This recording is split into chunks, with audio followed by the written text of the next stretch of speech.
గారికి ఈరోజు మేము ఎంతో మా ఊరు మా ఇల్లు మా కథ అయితే నేను ఏమంటానంటే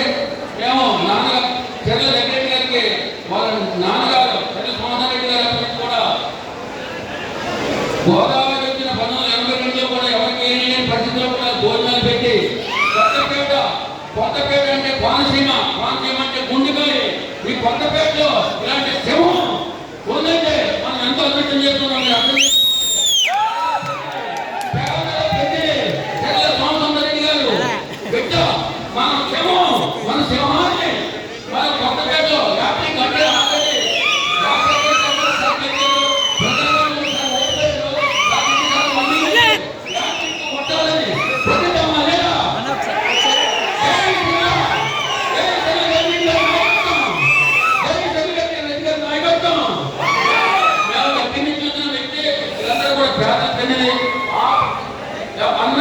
ఉన్నానే మా టెక్నిక్ గారి గురించి మేము అందరూ కూడా రుణపడిందాం. ఎంతమంది ఎంత దూరం వచ్చారంటే